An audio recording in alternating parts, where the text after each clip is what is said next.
Jika kita menghadapi penderitaan tanpa menunggu Tuhan, maka akhirnya kita menyelesaikannya sesuai keinginan kita sendiri. Penderitaan akan bertambah, akan semakin banyak penderitaan. Jika menghadapi penderitaan, jika kita tahu menunggu Tuhan, maka kita berbahagia.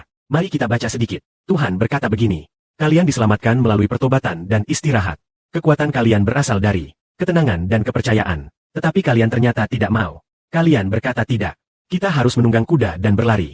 Jadi kalian benar-benar harus melarikan diri dengan menunggang kuda. Kalian akan berkata, kita akan menunggang kuda cepat. Jadi musuh yang mengejar kalian pun akan bergerak cepat. Sangat cepat.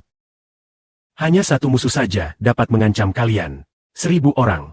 5 musuh pun bisa menyerang kalian. Maka semua kalian akan segera melarikan diri. Sehingga yang tersisa di antara kalian menjadi terasing. Seperti bendera di puncak gunung.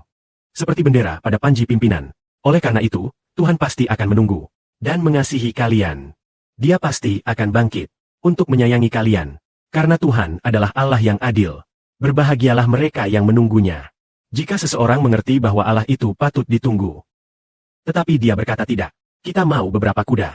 Maka musuh akan mengejar kita dengan kecepatan yang semakin meningkat. Kita berkata, ayo kita segera lari. Sial. Hanya 5 musuh saja sudah bisa mengejar.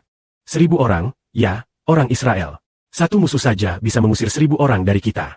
5 musuh saja cukup untuk mengancam kita semua. Membuat kita ketakutan dan gemetar. Karena kita tidak menunggu Tuhan. Tuhan membuat musuh kita menjadi lebih kuat daripada kita. Lebih berkuasa besar. Maka kita semua pun kehilangan keberanian. Mari kita ceritakan satu cerita Alkitab yang terjadi pada masa Raja Saul. Pada masa itu, Raja Saul mengalami suatu peristiwa. Dia tidak mengerti cara menunggu Tuhan. Dia tidak tahu caranya menunggu Tuhan. Pada saat itu, ketika rakyat datang, lalu semua rakyat pun segera lari. Dan tentara orang Filistin pun mengejar. Raja Saul sangat ketakutan. Setelah dia sangat ketakutan, hampir semua orang Israel pun melarikan diri. Yang bersembunyi di dalam gua, ada yang bahkan bersembunyi ke luar negeri. Karena mereka ketakutan. Karena tidak menunggu Tuhan.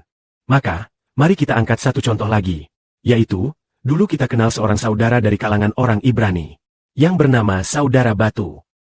Dia meminjam mungkin hampir 1 juta.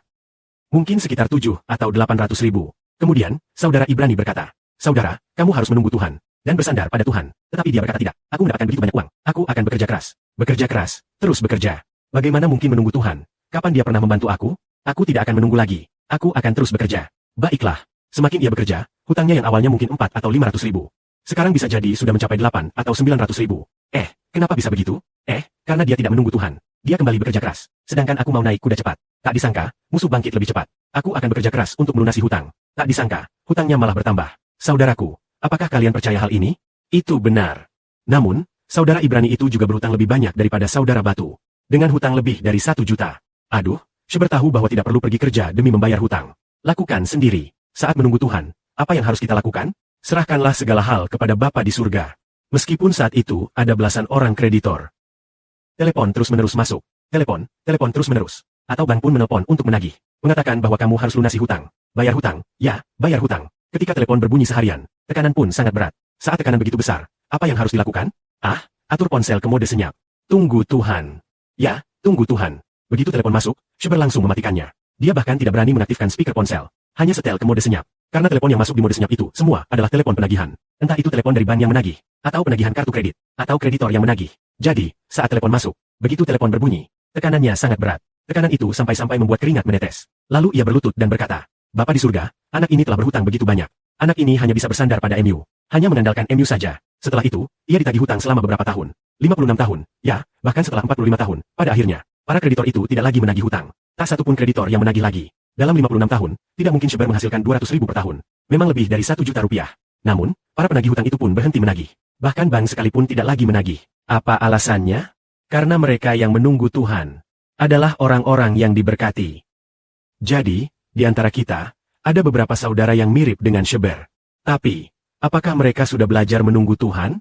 Bukankah Tuhan akan membuat semua yang berlindung padanya tidak akan malu? Kita harus dengan sabar menunggu Tuhan. Bukan dengan mengandalkan kepintaran sendiri, melainkan dengan sabar. Allah kita sengaja memberi kita kesempatan. Kita mendapatkan kesempatan untuk menunggu. Maka, ketika menghadapi tekanan, kita serahkan kepada Tuhan. Orang yang menunggu Tuhan adalah orang yang berbahagia. Biarkan segala kemuliaan dipersembahkan kepada Bapa, Tuhan.